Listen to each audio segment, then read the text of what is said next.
You say that I'm psychotic. Welcome back to conceptopedia. आज हम लोग ग्रेविटेशन का डे 4 स्टार्ट करने जा रहे हैं। तो देखिए चलिए कि आज हम लोग क्या पढ़ेंगे। तो आज हम देखेंगे सेंट्रीपिटल एंड सेंट्रीफ्यूगल फोर्स के बारे में, जो कि यूनिफॉर्म सर्कुलर मोशन से के लिए बहुत इंपॉर्टेंट है ये टॉपिक, और आगे हमें प्रूव करने के लिए भी बहुत काम आएगा ग्रेविटेशन फील्ड में। दूसरा जो रहेगा वो रहेगा answer to why inverse square law. आखिर न्यूटन को कैसे पता चला कि उनका फोर्स जो है वो इनवर्स स्क्वायर लॉ फॉलो करेगा। ये दोनों टॉपिक आज हम कवर करेंगे डे 4 में। Okay, stay tuned. ओके, तो आखिर ये टॉपिक पढ़ने का मेन मुद्दा क्या है? तो अगर मैं इसे समराइज कर दूं तो 2 पॉइंट्स में मैं इसे कह सकता हूं कि पहला तो हमें यूसीएम के बारे में जानना है। UCM stands for uniform circular motion. Okay, क्या कहेंगे हम उसे? यूनिफॉर्म सर्कुलर, और अगर मैं दिख रहा हूं तो मोशन। ठीक है, पहला काम तो हमारा ये है कि यूनिफॉर्म सर्कुलर मोशन के बारे में पढ़ाई करने के लिए हमें सेंट्रीपिटल और सेंट्रीफ्यूगल फोर्स के बारे में जानना ज़रूरी है। जो दूसरा है वो है इन्वर्स स्क्वायर लॉ के बारे में जानने के लिए हमारा सेंट्रीपिटल फोर्स का और सेंट्रीफ्यूगल फोर्स के बारे में जानना ज़रूरी है। तो चलिए सबसे पहले हम लोग यूसीएम यानी यूनिफॉर्म सर्कुलर मोशन के बारे में जान लेते हैं। Okay, I will just erase it. तो आखिर ये होता क्या है?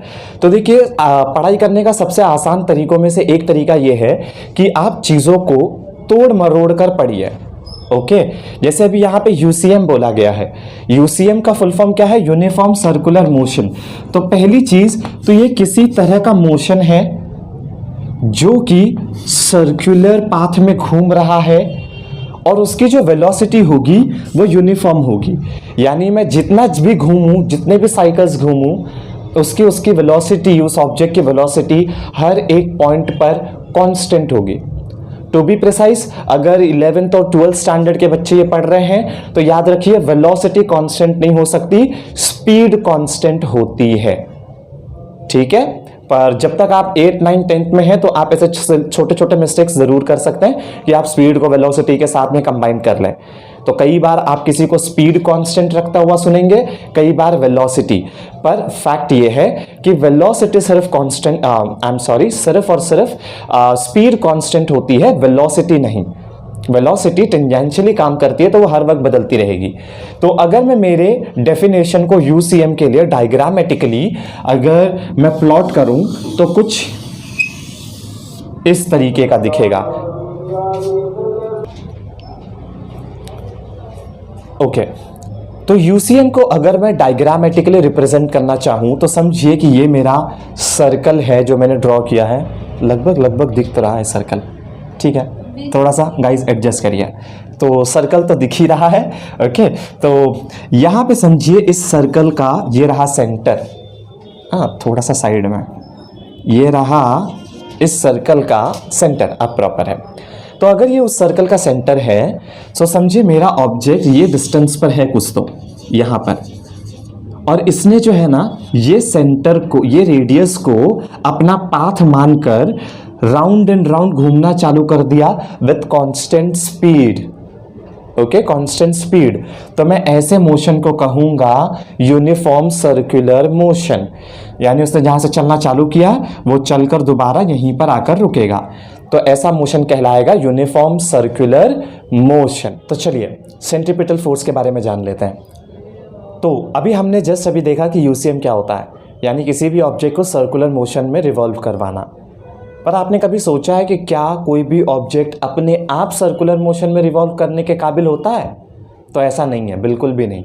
आखिर किसी की भी तो ज़रूरत तो पड़ेगी ना कि आखिर मेरे ऑब्जेक्ट को जो है मैं किसी तरीके से सर्कुलर ऑर्बिट में या फिर सर्कुलर मोशन में रिवॉल्व करवाऊं। किसी की तो ज़रूरत पड़ेगी ही। तो आखिर यहाँ पर किसकी ज़रूरत पड़ती है? तो यहाँ पर किसी भी ऑब्जेक्ट को सर्कुलर मोशन में रिवॉल्व करवाने के लिए आपको जिस फोर्स की ज़रूरत पड़ती है वो कहलाता है सेंट्रीपिटल फोर्स। ओके, तो अगर आपसे कोई पूछे कि सेंट्रीपिटल फोर्स क्या होता है, आप उसे कैसे डिफाइन करेंगे? तो सीधी सी भाषा में कहिए कि एक तरह का ऐसा फोर्स है जो ऑब्जेक्ट को सेंटर की तरफ डाइवर्ट करके रखता है और उसे सर्कुलर मोशन में रिवॉल्व करने के लिए मदद करता है। Is that clear? अब चलिए सेंट्रीपिटल फोर्स के प्रॉपर्टीज ही पढ़ लेते हैं हम। तो देखिए यहाँ पे मैंने लिखा है प्रॉपर्टीज ऑफ सेंट्रीपिटल फोर्स। ये कैसे पता चलेगा सेंट्रीपिटल फोर्स है? सो मेरा अपना लिखने का एक तरीका है कि मैंने F के सबस्क्रिप्ट में CP लिखा हुआ है। CP यानी सेंट्रीपिटल, ओके। तो FCP यानी सेंट्रीपिटल फोर्स। तो पहली प्रॉपर्टीज देखते हैं कि ये जो फोर्स है necessary to set any object in UCM, यानी किसी भी ऑब्जेक्ट को यूनिफॉर्म सर्कुलर मोशन में रिवॉल्व करने के लिए जिस फोर्स की ज़रूरत पड़ती है वो फोर्स है सेंट्रीपिटल फोर्स। सेकेंड पॉइंट है कि ये फोर्स हमेशा सेंटर की तरफ होता है, यानी अगर मेरा सर्कुलर मोशन में ये ऑब्जेक्ट रिवॉल्व कर रहा है तो जिस फोर्स की वजह से मेरा ऑब्जेक्ट ये सर्कुलर मोशन में रिवॉल्व कर रहा है ये फोर्स हमेशा सेंटर की तरफ डाइवर्टेड रहेगा, यानी ऑब्जेक्ट को सेंटर की तरफ खींचे रखता है। तीसरी चीज़, ये एक रियल फोर्स है। अब मैं ऐसा क्यों बोल रहा हूँ कि ये एक रियल फोर्स है? मेरा यहाँ पे मतलब रियल फोर्स से ये है क्योंकि ये एक ऐसा फोर्स है जो रियलिटी में एग्जिस्ट करता है। जब आप आगे सेंट्रीफ्यूगल पढ़ेंगे तो मैं इसके बारे में और अच्छे से क्लियरेंस आपको दे दूंगा। और ये सेंट्रीपिटल फोर्स का जो फॉर्मूला है FCP + mv² divide by r, यानी ये है आपका where m is mass, v is velocity of that object and r is the distance। आप इसे कह सकते हैं रेडियल डिस्टेंस, यानी सेंटर से आपके ऑर्बिट पे जो डिस्टेंस आप रेडियस बनाते हैं ये उसका डिस्टेंस है r, ओके। अगर आप ये तीनों पैरामीटर कैलकुलेट कर लेते हैं तो आपको सेंट्रीपिटल फोर्स पता चल जाएगा और आपको मालूम पड़ जाएगा कि आपका ऑब्जेक्ट कितने स्लो या फास्ट सर्कुलर मोशन में रिवॉल्व करने वाला है। नोट करिएगा कि ये एक रियल फोर्स है, तो जाहिर सी बात है न्यूटन का थर्ड लॉ भी एप्लीकेबल होगा कि to every action there is an equal and opposite reaction. तो इसके अपोजिट में सेंट्रीपिटल फोर्स के अपोजिट में कोई तो होना चाहिए, and here comes the role of centrifugal force. So अभी हम नेक्स्ट जानने की कोशिश करते हैं कि सेंट्रीफ्यूगल फोर्स और सेंट्रीपिटल फोर्स के बीच में डिफरेंस क्या है। तो डिस्टिंग्विश बिटवीन अगर आपके एग्जाम में पूछा जाता है तो वहाँ पे आप इसका आंसर दे सकते हैं। Stay tune. तो चलिए अब देख लेते हैं जो हमारे दोनों फोर्सेस है सेंट्रीपिटल और सेंट्रीफ्यूगल फोर्स, उसके बीच का डिफरेंस बिटवीन। मैंने यहाँ पर भी ये डिफरेंस बिटवीन लिखा है आपके लिए, प्लस एज वेल एज मैंने नोट्स में भी आपको मेंशन करके दिया है। तो आप डिस्क्रिप्शन से जो है आप नोट्स डाउनलोड कर लीजिए और उसमें भी आप डिफरेंस बिटवीन अच्छे से देख सकते हैं और एग्ज़ाम पॉइंट ऑफ व्यू आप उसका इस्तेमाल कर सकते हैं। तो चलिए मैं आपको समझा देता हूँ। याद रखिए यहाँ पे मैंने FCP लिखा है यानी सेंट्रीपिटल फोर्स, और यहाँ पे FCF लिखा है यानी सेंट्रीफ्यूगल फोर्स। ऐसा कोई मैंडेटरी लिखा हुआ नहीं है कि आपको सबस्क्रिप्ट में CP या CF लिखना है, ये मैंने मेरी समझ के लिए लिखा हुआ है। Science is all about the things कि जहाँ पे आप अच्छे से समझ सकें, तो मेरी समझ के अनुसार मैंने यहाँ पे लिखा है, ओके। तो अब चलिए देख लेते हैं। तो जो आपका सेंट्रीपिटल फोर्स होता है ना, ये एक तरह का रियल फोर्स होता है, वेयर एज सेंट्रीफ्यूगल फोर्स है वो एक सूडो फोर्स है, ओके। मैं आपको एग्जाम्पल के साथ बताता हूँ। समझिए कि आपने एक पत्थर लिया, उसको एक धागे से बांधा और बांध कर आप उसे टाई करके आपके हाथ को सेंटर बनाते हुए उसे रिवॉल्व कर रहे हैं। तो आपने गौर किया होगा कि झटके में ही एक ही साथ में आप रिवॉल्व नहीं करते हैं। जब आप रिवॉल्व करना चालू करते हैं तो धीरे धीरे उसका एंगल बढ़ता है और एक टाइम पर वो एकदम सीधी रेखा में आकर वो गोल गोल सर्कुलर मोशन में वो पत्थर रिवॉल्व करने लग जाता है, ओके। तो ये जो फोर्स आपने उसको दिया रिवॉल्व करने के लिए, ये खुद आपने अपने हाथों से उसको दिया है। That is why centripetal force क्या है? रियल फोर्स है। वेयर एज सेंट्रीफ्यूगल फोर्स ये सूडो फोर्स है। क्यों सूडो फोर्स है? क्योंकि जिस समय सेंट्रीपिटल फोर्स की वजह से आपका ऑब्जेक्ट एक सर्कुलर पाथ में रिवॉल्व कर रहा होता है, तो आपका सेंट्रीफ्यूगल फोर्स टेंजेंशियली उसको बाहर की तरफ, सेंटर से बाहर की तरफ खींच रहा होता है, और ये तभी आता है जब सेंट्रीपिटल फोर्स आया हो, ओके। आगे का पॉइंट देखते हैं कि जो सेंट्रीपिटल फोर्स है ये हमेशा डायरेक्टेड टुवर्ड सेंटर, यानी ये ऑब्जेक्ट को, आपके हमेशा ऑब्जेक्ट को सेंटर की तरफ खींचने की कोशिश करेगा, और इसी वजह से आपका ऑब्जेक्ट जो है वेलोसिटी के कारण इस ऑर्बिट में रिवॉल्व करते रहेगा। अदरवाइज सेंट्रीफ्यूगल फोर्स उसे बाहर की तरफ फेंक देगा। ये कभी आपने मैरी गो राउंड या फिर हिंदी में कहते हैं पुगड़ी खेलते हैं हम, तो उसमें आपने कभी गौर किया होगा कि आपके फ्रेंड्स के साथ जब आप गोल गोल घूमते हैं और अचानक उसका हाथ छोड़ दें तो धड़ाम बाहर, है ना। तो आखिर वो बाहर क्यों गया? आपके सेंट्रीपिटल फोर्स की वजह से नहीं, वो बाहर गया सेंट्रीफ्यूगल फोर्स की वजह से। सेंट्रीपिटल फोर्स की वजह से तो आप उस सर्कुलर ऑर्बिट में आपके फ्रेंड के साथ घूम रहे थे, मज़े से चक्कर खा रहे थे, लेकिन बाहर निकले आप बिकॉज ऑफ सेंट्रीफ्यूगल फोर्स। वो कंसेप्ट समझिए। और जो आपका सेंट्रीफ्यूगल फोर्स होता है वो डायरेक्टेड अवे फ्रॉम सेंटर, इसीलिए आप बाहर गिर गए, क्योंकि वो आपको सेंटर से बाहर की तरफ खींच रहा होता है।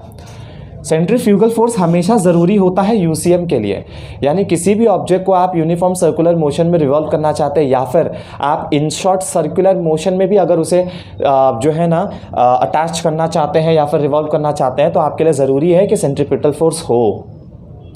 वेरेस आपका जो सेंट्रीफ्यूगल फोर्स है, it is a balancing force, वो आपके सेंट्रीपिटल फोर्स को बैलेंस कर रहा है चाहे जहाँ भी हो।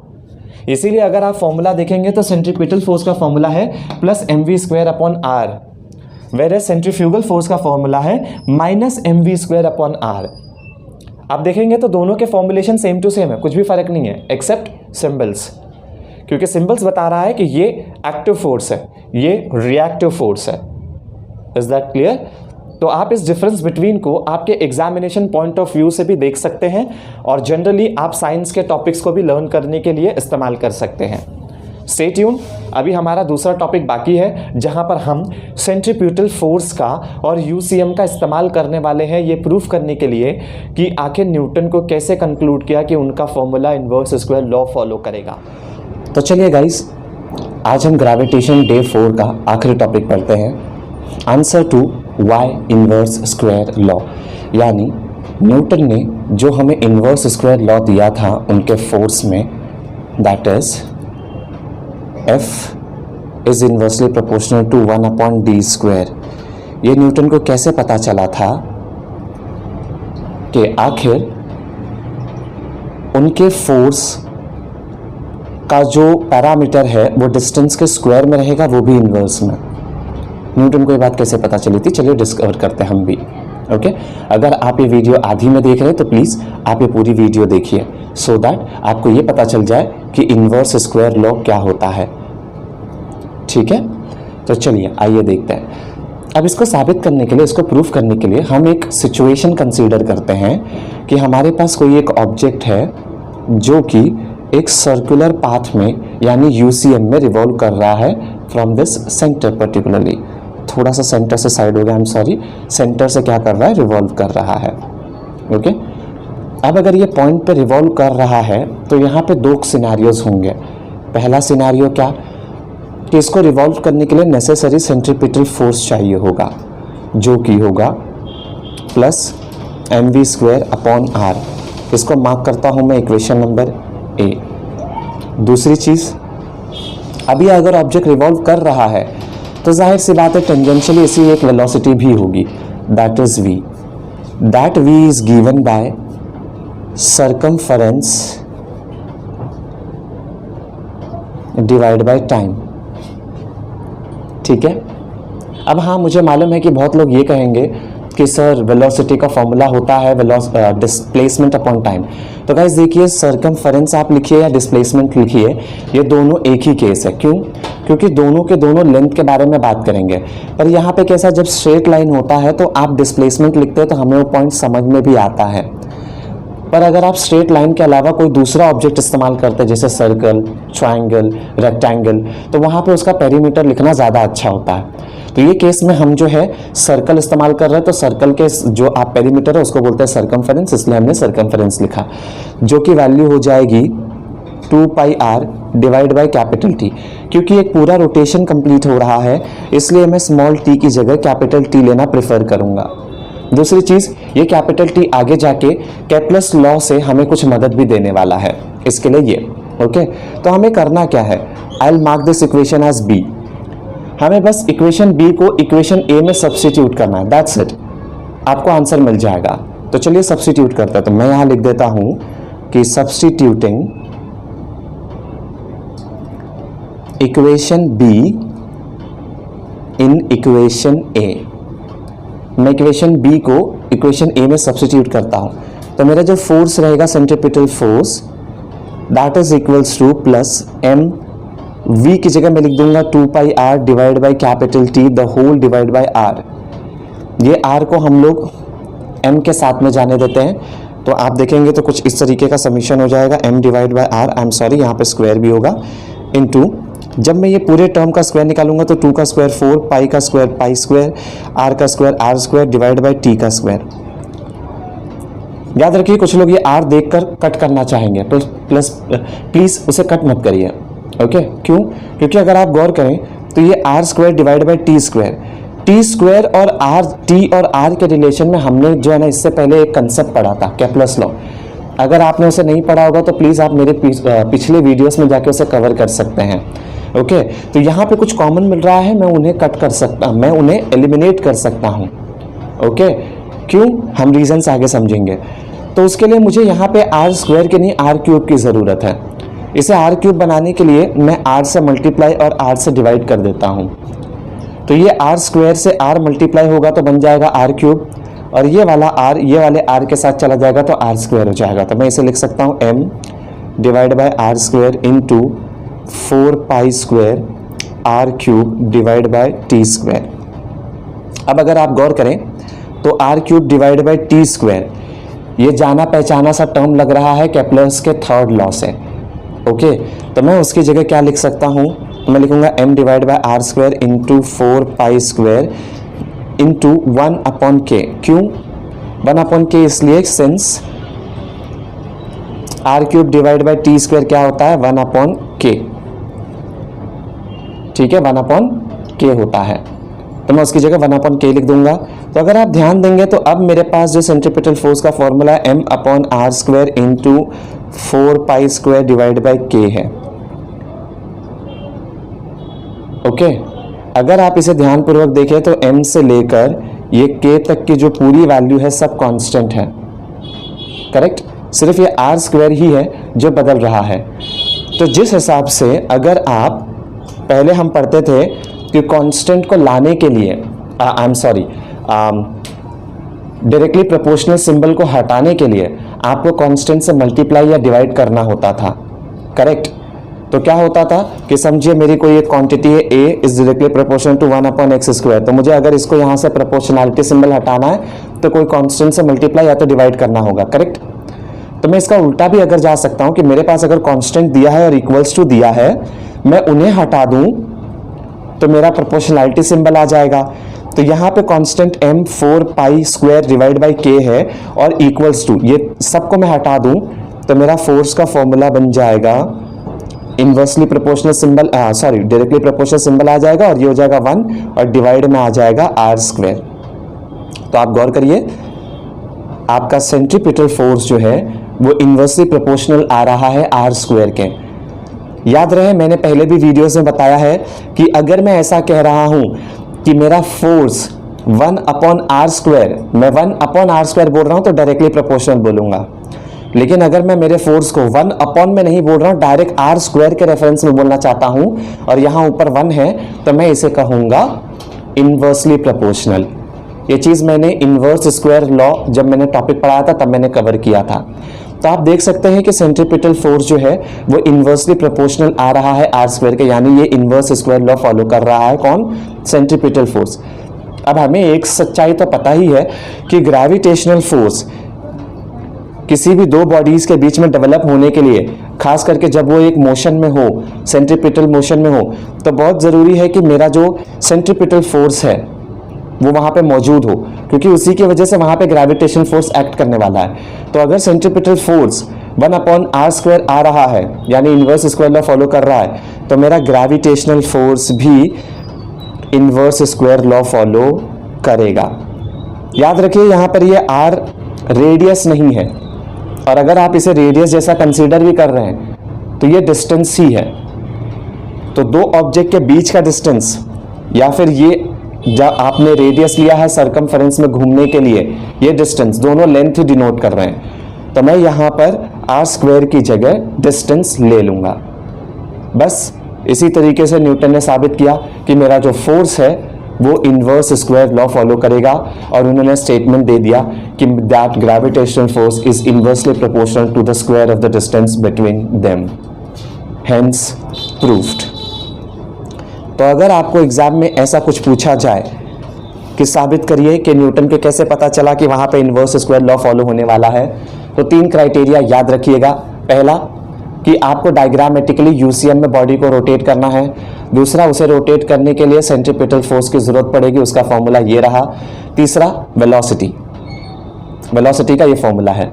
बस या तो आप यहीं इसका स्क्वायर कर लीजिए या तो सब्स्टिट्यूट करने के बाद स्क्वायर कर लीजिए, एज पर योर चॉइस। चौथा स्टेप है कि आप r को r से काटने की बजाय r मल्टीप्लाई और डिवाइड करें, ताकि आपको केपलर का थर्ड लॉ आए सब्स्टिट्यूशन के लिए। कांस्टेंट और इक्वल्स टू आप हटाएंगे तो आपको डायरेक्टली प्रोपोर्शनल का सिंबल और डिवाइड में r स्क्वायर आ जाएगा, और वही आपका हेंस प्रूफ वाला सिस्टम है। ओके, ये डे 4 का एंड होता है यहाँ पर। अब डे 5 में हम मिलेंगे हमारे नए टॉपिक्स के साथ में, जो कि आपके अर्थ का ग्रेविटेशनल फोर्स होगा, दूसरा अर्थ की ग्रेविटी के बारे में।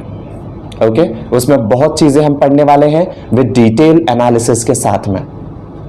चलिए, thank you so much for watching this video.